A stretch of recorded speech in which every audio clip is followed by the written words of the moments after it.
a gente vai iniciar, tá? Primeiramente, eu vou apresentar a Camila e a gente vai dar início, então, à palestra, tá bom?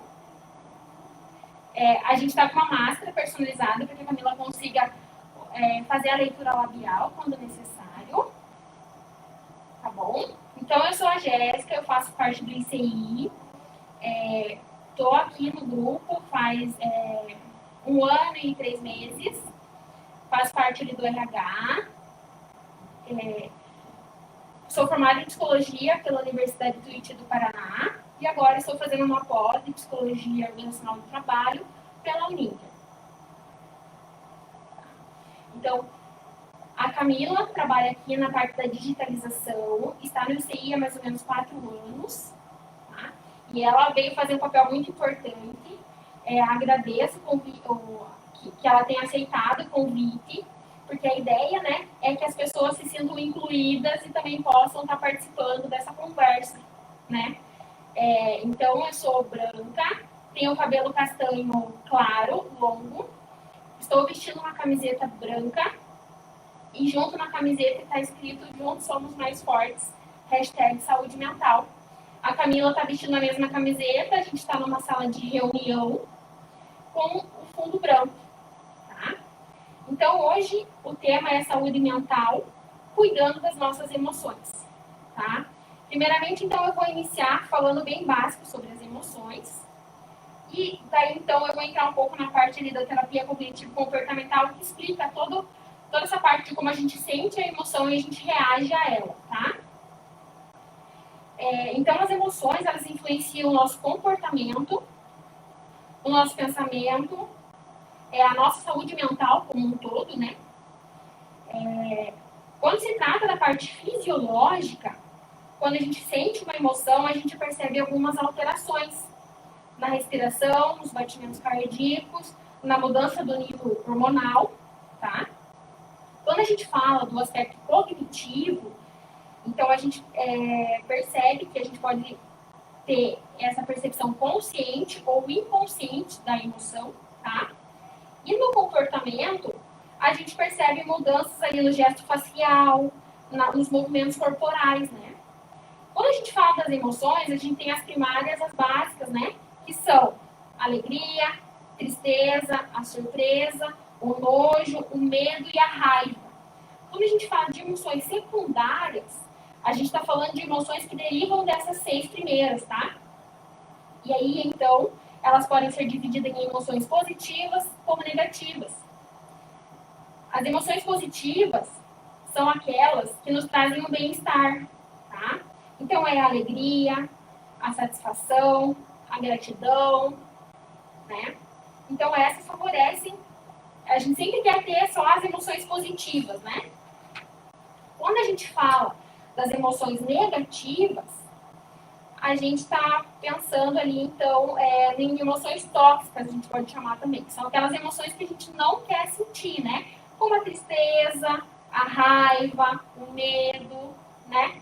Frustração. Então, são sentimentos que a gente quer evitar, né? Sentir. A gente também pode falar das emoções neutras, que são aquele momento que a gente não sabe dizer se é positivo, se é negativo, então fica neutro. Agora, quando a gente fala com relação à música, à arte, à pintura, a gente pode chamar essas emoções, elas são desencadeadas por emoções estáticas. E também a gente não pode deixar de falar aqui das emoções sociais, que nada mais são aquelas emoções que a gente não sente só. A gente precisa do outro, a gente demanda do outro para que a gente consiga sentir essa emoção, tá? Para que elas aflorem. E que emoção que é essa social, né? Então, é a admiração, é o orgulho, é a justiça. Quando a gente fala das emoções, a gente está falando dos nossos pensamentos, dos nossos comportamentos e das reações que elas nos fazem ter frente àquele evento, àquele acontecimento. Tá? Então, a gente está falando da atividade cognitiva. Na terapia cognitivo-comportamental, a gente tem ali a atividade cognitiva. O que é a atividade cognitiva? Então, a gente tem uma situação Dessa situação, a gente tem os pensamentos automáticos, e dos pensamentos automáticos nós temos as reações, né? As reações são emoções, o comportamento e resposta fisiológica, que foi o que eu já tinha mencionado, tá? Então, a gente só precisa diferenciar o pensamento da emoção. Quando a gente confunde os dois, a gente não entende o que está acontecendo. Ah, Jéssica, mas então o que são pensamentos? Os pensamentos são ideias. Então, eu penso assim, um exemplo. Eu não vou conseguir, eu não vou dar conta. E qual seria a minha emoção frente a isso? Então, eu vou pensar assim, olha, eu estou triste, eu estou irritado, eu estou frustrado, eu me sinto culpado. E então, a gente diferencia a emoção, que é um sentimento, do pensamento, que é algo que eu penso, então, como se fosse uma frase, como se fosse algo que a gente diz para nós mesmos. Então, nossa, eu não vou dar conta, eu não sou capaz. Então, a gente diferencia os pensamentos das emoções, tá? Quando a gente não consegue, eu vou falar das crenças também, que na terapia cognitivo-comportamental existem as crenças. As crenças que são crenças enraizadas, que nós aprendemos lá desde a infância, que são algo que a gente vai aprendendo ao longo da vida, né? E eu acho que é importante eu citar 3 crenças aqui para a gente entender como a gente reage frente a essas emoções. Então, existe a crença do desamparo, que é quando a gente pensa, eu sou impotente, eu sou frágil, vulnerável, eu sou uma pessoa carente, né, desamparado. Quando eu penso na crença de desamor, que é a segunda crença, eu penso, eu sou indesejado, eu sou incapaz de ser gostado, eu não vou ser amado por ninguém. Por último, nós temos a crença de desvalor. O que é a crença de desvalor? Então, eu penso que eu sou incapaz, incompetente, inadequado, ineficiente. Então, quando eu tenho a situação e o pensamento automático, esse pensamento automático vem das minhas crenças. E a partir de então, eu tenho os meus sentimentos, o meu comportamento e a resposta fisiológica que eu tinha mencionado, né? A gente pode ter muitos pensamentos disfuncionais. O que seria um pensamento disfuncional? Eu vou pensar assim, eu não sou capaz de fazer isso. E então, vamos supor, eu estou no meu trabalho, eu tive uma reunião.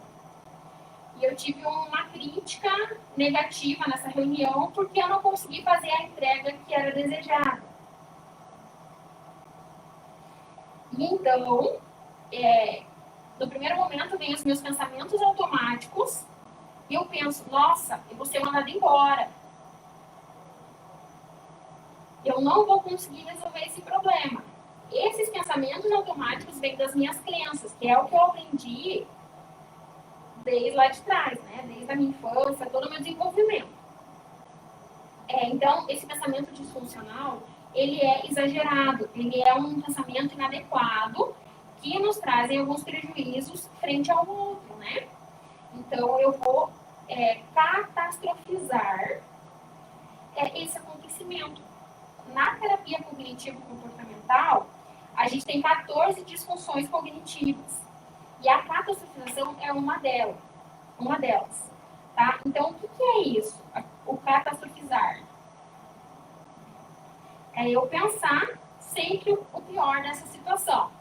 Né? Um exemplo que eu posso dar aqui para vocês é agora com essa pandemia. Então, vamos pensar que a gente já tem um cenário que é bem catastrófico. Eu só vejo notícias negativas. Então, eu fico com muito medo, eu me espanto frente a essa situação e, consequência a isso, os meus pensamentos automáticos, eles vão ficando muito mais disfuncionais, exagerados, o que pode me trazer problemas psicopatológicos, transtornos, né? E quando a gente fala da catastrofização, a gente fala também da questão de sobrevivência, né? Porque nós, como seres humanos, a gente tem o nosso cérebro que trabalha o tempo inteiro buscando uma saída para os nossos problemas, né? Então, Eu só vejo, eu estou vendo a perspectiva catastrófica, mas o meu cérebro, ele trabalha o tempo inteiro para que eu consiga pensar em soluções para os meus problemas. Então, esse é um mecanismo de defesa, nada mais que é a resiliência. Né? Então, a gente pensa aí, o nosso cérebro, nosso instinto de sobrevivência, nos dá alternativas de como resolver esse problema. Né? Mas quando a gente fala das emoções, frente a tudo isso, né, que a gente já mencionou aqui, a gente precisa, primeiramente, identificá-los, né? Então, olha, hoje, vou perguntar, Camila, como é que você está hoje? De 0 a 10. Ela vai me dizer 5. Eu vou falar, mas 5 por quê? Qual que é o teu sentimento frente a isso? Ela fala, não tô legal. Geralmente, é assim que as pessoas falam, né? Não tô legal hoje. Mas por quê? Qual que é a tua emoção? Então, a gente não fala sobre as emoções. O outro não nos dá as emoções. Então, a gente tem uma conversa muito superficial. A gente não consegue nos identificar as nossas emoções. Então, começa o problema aí. Então, o primeiro passo para que a gente consiga identificar o nosso mal-estar, o dia que não está legal, é saber que emoção que eu estou sentindo. Hoje, de 0 a 10, eu tô 3. Eu tô muito triste. Eu tive uma perda de alguém querido. Né? Claro que é muito simples eu dizer assim para vocês. É 3, é 2. A gente não nomeia assim, né? Mas a gente precisa entender os nossos sentimentos, fazer com que essas emoções, esses sentimentos se tornem conscientes, porque os pensamentos, a todo momento a gente tem pensamentos. Então, a gente tem vários pensamentos e assim, a maioria deles é inconsciente. Então, a gente precisa tornar eles conscientes para que a gente consiga mudar essa perspectiva, esse viés, né? Então, como que a gente pode fazer isso? Na terapia cognitivo-comportamental, a gente usa a forma de escrever. Aconteceu tal evento que me trouxe tal emoção e que me trouxe uma lembrança, algo que eu já vivenciei, que talvez seja um trauma. Né? Então, a gente precisa tornar todo esse processo consciente e não mais deixar ele inconsciente, porque muitas vezes a gente tem muitos pensamentos, né, o tempo inteiro, como eu já mencionei, e a gente fica mal, a gente não tá legal, mas a gente não sabe dizer o porquê, né?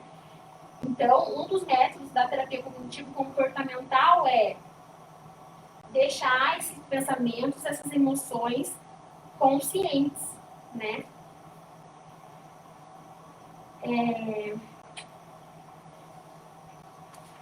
Tem um termo que a gente usa muito agora, que eu acho que é muito importante falar, é a inteligência emocional.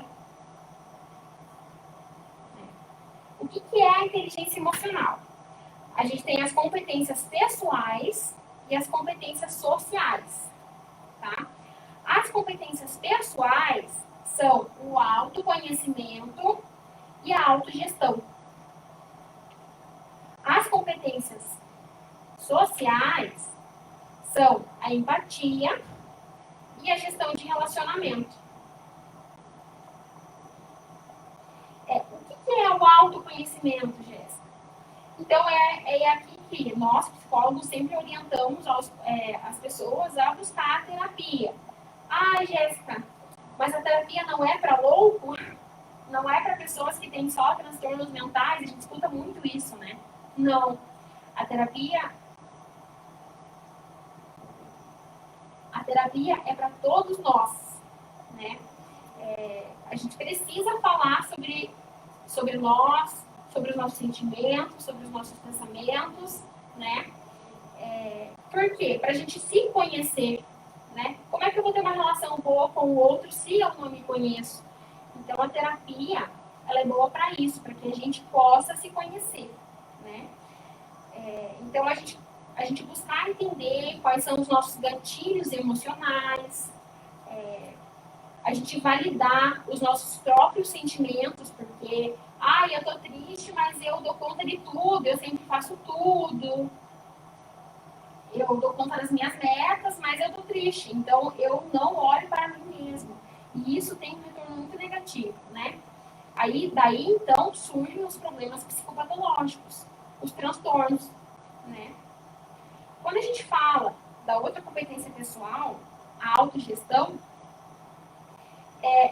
assim, então eu me conheço, né? Eu tenho o meu autoconhecimento, e então eu vou conseguir melhor pensar as minhas decisões, eu vou ter uma rotina, né? Nessa rotina eu vou poder encaixar as coisas que eu gosto, né? Eu tenho o meu trabalho, vou dar um exemplo meu. Eu tenho o meu trabalho, eu faço uma pós, eu tenho um filho, eu tenho uma casa, mas eu gosto de fazer algo que me traz um bem-estar. Então, é fazer essa autogestão, porque sem essa autogestão, a gente vive frustrado, a gente vive procrastinando, né? A gente às vezes não consegue dar conta ou no casa, ou no trabalho, então a gente fica faltante em alguma das partes, né? Quando a gente fala das competências sociais, a gente pode então falar aí da empatia, que muito se ouve hoje em dia, mas eu costumo dizer que pouco a gente sabe, porque a gente vive numa cultura social, né? Então a gente acaba, às vezes, julgando o outro, né? Por algo que a gente viu ou que alguém falou para nós. Então, assim, tem uma frase que eu peguei que eu gostaria de ler para vocês, tá? Que é sobre a empatia, que eu acho que é muito, muito interessante. As pessoas têm motivos para ser como são. É por isso que a empatia é tão importante. A gente nunca sabe o que está acontecendo dentro do outro. Então, a gente não sabe a situação que aquela pessoa está vivenciando, os sentimentos daquela pessoa. O que a gente sabe, às vezes, da vida do outro é um pouquinho ali, né, que a gente tem no Facebook, no Instagram, né, um pouquinho que alguém falou dessa pessoa para nós. Então, a gente precisa muito cuidar com os julgamentos e tentar ser empático, pensar que aquela pessoa age daquela forma, que ela reage daquela forma, que ela se comporta daquela forma, porque ela tem as crenças dela, ela tem a história dela, né? E ela tem os sentimentos que às vezes, né, como eu falei aqui, a gente pode não perceber e não entender, né? Se a gente não busca esse autoconhecimento, não busca, a gente acaba, né, julgando o outro sem conhecer, sem saber, né? E a outra competência social que eu acho muito importante é a questão da gestão do relacionamento, né? Eu me relaciono de forma satisfatória com os outros, tanto em casa quanto no trabalho. Como que eu sei que eu me relaciono de uma boa, bem com todo mundo, né? É a gente perceber como o outro trata a gente, como a gente trata o outro. Quando a gente fala das competências, né? A gente fala, nossa, é muito fácil falar, mas quando a gente está na realidade, é diferente, né? Então, por isso que a gente tem que cuidar quando a gente julga o outro, quando a gente fala do outro. Porque, às vezes, o outro não consegue passar por todas as fases de uma forma efetiva, de uma forma que ela consiga lidar com tudo que ela está passando naquele momento, que ela já passou, né? Eu trouxe aqui para falar para vocês como seria um processo de busca da saúde mental. Então, a gente tem uma expectativa de que ele seja assim. Então, eu sinto a dor, eu entendo o que está acontecendo, eu encontro as respostas e eu supero, né? Então, seriam 4 passos. Senti a dor, eu entendi o que está acontecendo, eu encontrei as respostas e eu superei. Essa é a expectativa. Mas a realidade pode ser de outra forma, e né? Então, eu senti a dor, eu senti a frustração, eu senti a negação, eu senti a culpa, eu senti a angústia e a tristeza, eu senti uma confusão, eu aceitei tudo o que aconteceu comigo, eu entendi o que está acontecendo, então é o início da compreensão, né? E então eu vou tentar ressignificar tudo isso que aconteceu comigo na minha infância, na minha adolescência. Então, a realidade ela é outra. Quando a gente pensa, parece mais simples, né? Mas não é. Cada um tem o seu processo singular. Cada pessoa entende de uma forma, cada pessoa sente de uma forma e cada pessoa reage de uma forma.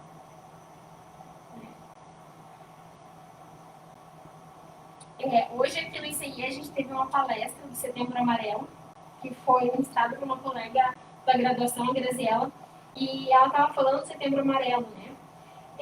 Quando a gente fala na depressão, na bipolaridade, a gente fala de reais transtornos mentais, porque a pessoa que pensa em suicídio, ela tem sim um transtorno mental, né? Algo que ela precisa tratar. Então, a gente vê muito na internet, em todos os lugares que a gente pesquisa, que ainda o suicídio é tratado como um tabu. As pessoas não gostam de falar sobre a morte.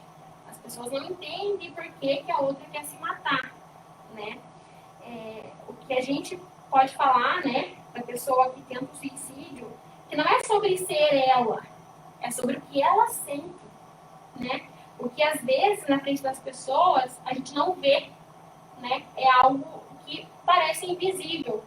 Por isso que é importante a gente falar sobre a morte, sobre o suicídio, porque hoje a gente precisa que as pessoas sensibilizem sobre o assunto. Porque eu estava lendo ontem mesmo que a cada 6 pessoas, uma pelo menos já pensou em suicídio, né? E a gente tem, eu não me lembro ao certo o número, mas a cada 40 segundos muitas pessoas se matam, né? As pessoas se suicidam. Hoje, o suicídio está aí no segundo lugar do ranking das pessoas que se matam, das pessoas que morrem, né?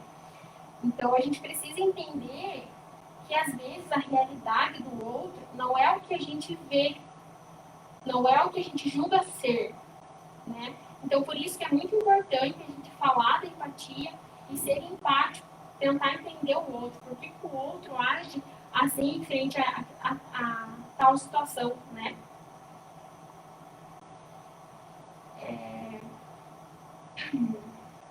Tá.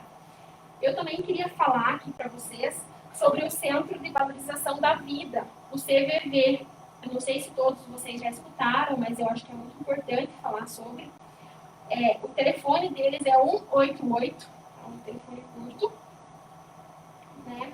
E lá eles têm toda essa parte de acolhimento, de escuta, né? Então, as pessoas que têm interesse podem ligar lá no 188. Hoje, aqui em Curitiba, né, frente a essa pandemia, nós também temos um apoio da Prefeitura de Curitiba, que eles colocaram 12 psicólogos para que fiquem das 8 às 18, né, no telefone 3350-8500. Daqui a pouco eu mando para vocês aqui no chat, para que fique salvo, né. Então, a gente tem lá 12 psicólogos que atendem das 8 às 18, né. Por que eu estou falando do CVV para vocês? Por que eu estou falando desse telefone da Prefeitura de Curitiba? Porque, às vezes, nós, seres humanos, não conseguimos falar com a nossa família, com um amigo. Quando a gente quer falar de algo que é um pouco mais forte, algo que nos machuca, às vezes, quando a gente vai até um terapeuta, um psicólogo que é especializado para essa escuta, para esse acolhimento, a gente consegue ter um tratamento, uma condição efetiva, né? Uma condução efetiva. Ai, Jéssica, eu não sei identificar quando eu estou bem e quando eu não estou bem. Já faz muito tempo que eu não me sinto bem, né? A gente escuta, às vezes, as pessoas falando, os pacientes trazendo isso, né? Então, a gente precisa que as pessoas entendam que a terapia, a psicologia, está aí para ajudar, para ter essa escuta especializada, né? E que não é só para as pessoas que têm o transtorno psicológico efetivo, é para todo mundo. Eu falo por mim, hoje eu faço terapia, né, já faz um tempo, e assim, às vezes eu não consigo conversar com meu marido sobre um assunto, com os meus pais sobre um assunto, então é para lá que eu levo, sabe? São questões que às vezes parecem poucas, mas que é importante a gente falar sobre para conseguir resolver esses problemas. Quando a gente fala, a gente coloca o pensamento automático consciente e aí, então, consegue visualizar outras formas de resolver o nosso problema, né? E a terapia é muito importante para isso, para que a gente consiga trabalhar o que a gente não consegue no dia a dia com alguém que seja especializado, né? Eu queria falar também, assim, 4 pontos que eu acredito que é importante para que a gente consiga manter a saúde mental, tá? É a questão de a gente evitar o excesso da informação, né? Que a gente recebe informação hoje a todo instante, a todo minuto. Se a gente está na frente do computador, no WhatsApp, no Facebook, Instagram, então a gente está ali o tempo inteiro recebendo informação. E esse excesso de informação é muito negativo, porque para uma pessoa que é ansiosa, receber tanta informação de tantos os lados, isso pode sim piorar a situação dessa pessoa, a crise de ansiedade aumentar, né? As psicopatologias podem ficar um pouco mais agudas, né? Então, a gente evitar esse excesso de informação. A gente precisa escolher os meios da onde a gente quer pegar essa informação. E também hoje tem a questão muito que está em alta, né? Que são as fake news.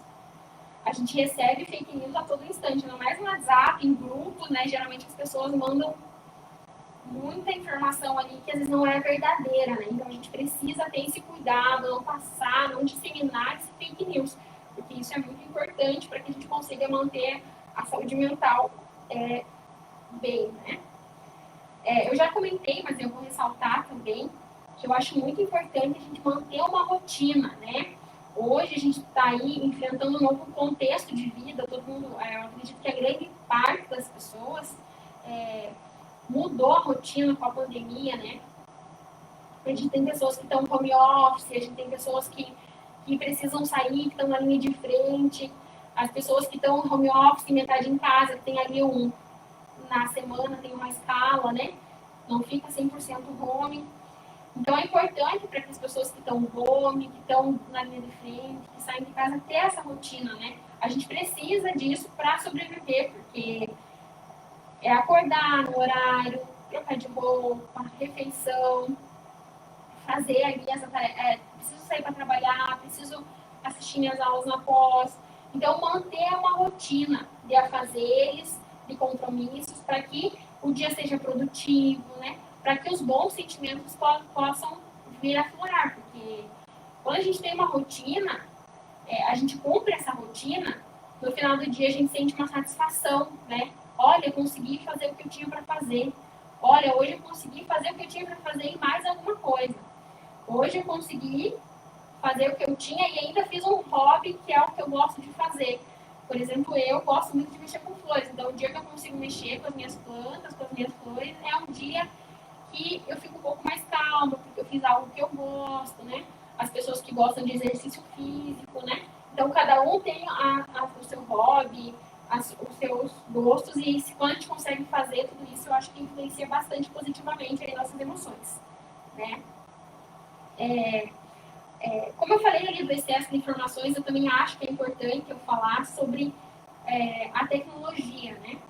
A tecnologia, ela vem para ser algo bem positivo, mas em algumas circunstâncias ela pode ser negativa, né? Como eu falei das fake news, ou ficar muito tempo ali, né? Eu, pessoalmente, né? Eu tenho o Facebook, tenho o Instagram, e eu sempre coloco ali um despertador de 30 minutos diário, então fica salvo. Quando eu bato esse tempo no Instagram ou no Facebook, eu recebo uma mensagem, e então eu consigo estar ali mediando o meu uso, né? Para que eu não fique em excesso vendo ali o tempo inteiro aquelas. Porque assim, eu tenho Instagram, né, pessoal? Eu coloco ali as coisas que me agradam, só os momentos felizes. E a gente olha a vida do outro e pensa assim, nossa, olha como essa pessoa. A gente fala, né? A grama do vizinho é sempre mais verde. Então, cuidar com isso, porque isso pode deixar as pessoas para baixo. Nem sempre, nem tudo que a gente vê na internet é verdade. É 100% da vida da pessoa. Às vezes a gente vê 1% da vida da pessoa, ela posta uma foto, a gente acaba levando aquilo para nossa vida. Então, a gente precisa ter um limite para que a gente tenha uma qualidade de vida em cima daquilo que nós fazemos. E a última dica, que eu acho que é importante também, é a gente conseguir usar um tempinho diário para fazer alguma coisa que a gente gosta. Seja 10, 15, meia hora, o tempo que você consegue estar usando para fazer alguma coisa que você gosta. Ah, eu gosto de ver uma série, eu gosto de ler um livro, eu gosto de jogar, eu gosto de fazer atividade física, eu gosto de mexer com plantas, eu faço meditação. Cada um, né, da sua forma, mas a gente precisa separar uns minutinhos por dia para a gente fazer algo que nos traga um bem-estar, que seja satisfatório, que seja satisfatório, né? Que faça a gente se sentir bem com a gente, com o nosso meio social, né? Por que eu falei dessa questão de separar um minutinho? A gente tem que cuidar com os vícios, né? Porque eu acho que é muito importante agora, falando da pandemia e da saúde mental, falar do vício. Eu já li alguns artigos que falam sobre isso, a gente vê reportagens que falam sobre isso, da questão do excesso, né? Como a gente está aí mais tempo em casa, algumas pessoas, né?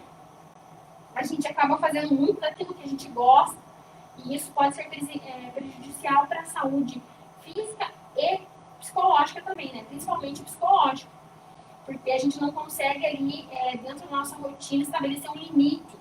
E tudo que a gente não consegue pôr um limite é negativo, né?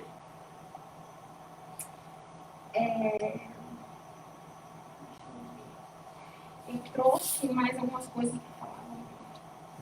Eu trouxe 3 perguntas que eu queria deixar para vocês. Vocês conseguem identificar os seus sentimentos?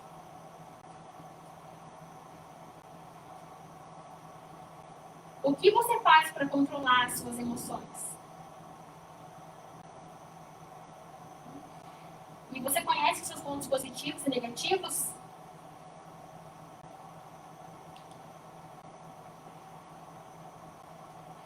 Eu acho que essas são 3 perguntas básicas que a gente precisa se fazer aí diariamente ou semanalmente, para que a gente consiga entender as nossas emoções e para que a gente também consiga trabalhar para que a nossa saúde mental seja uma saúde de qualidade, né?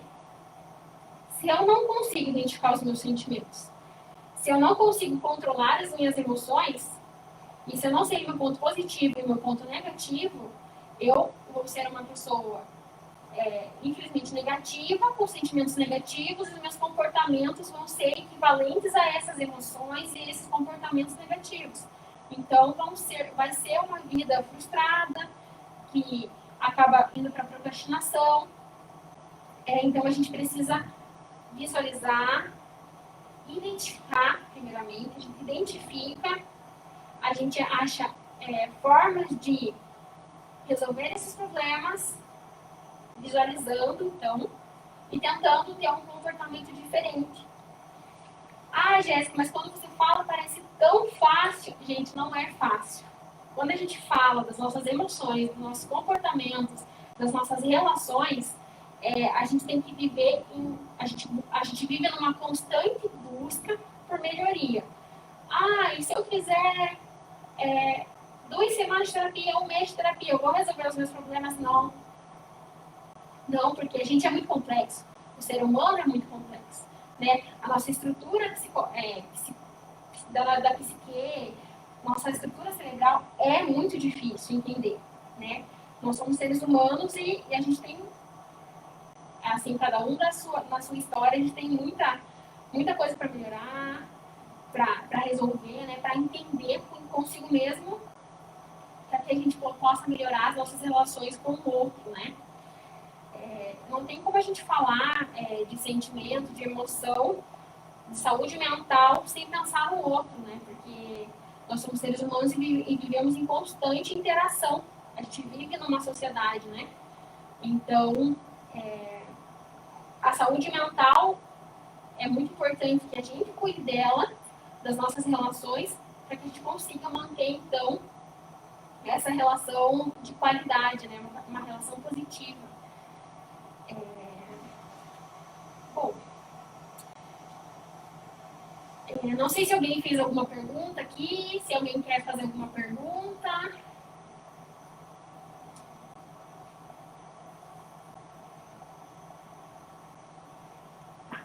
Então, pessoal, foi mais ou menos isso que eu preparei para falar para vocês, tá? Confesso que eu fiquei um pouquinho nervosa aí no início, mas eu acredito que eu tenha falado tudo. Eu esqueci de fazer os agradecimentos, mas eu vou fazer agora, então, tá? Então, eu agradeço especialmente o pessoal da Trilha Digital aqui do ICI, que confiou a mim a dar essa palestra.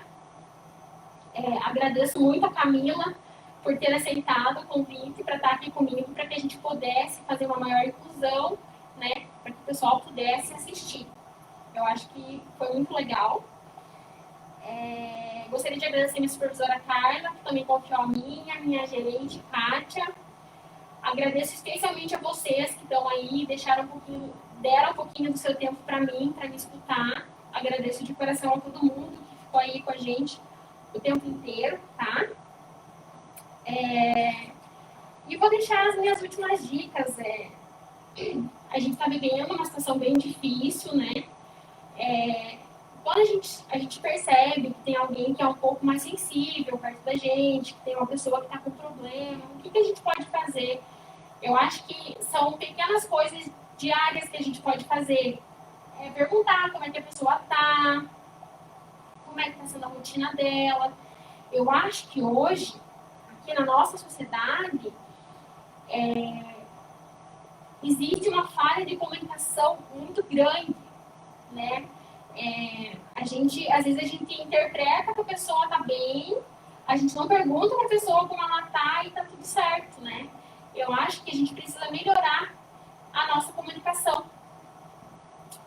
E como é que a gente pode fazer isso? Se comunicando, conversando, perguntando como o outro está, né? Se precisa de alguma coisa. Eu acho também uma coisa que é muito importante agora com tudo isso, com relação aos idosos e às crianças, que eu acredito que claro que todos nós estamos sendo afetados, mas quando a gente fala das crianças e dos idosos, a gente fala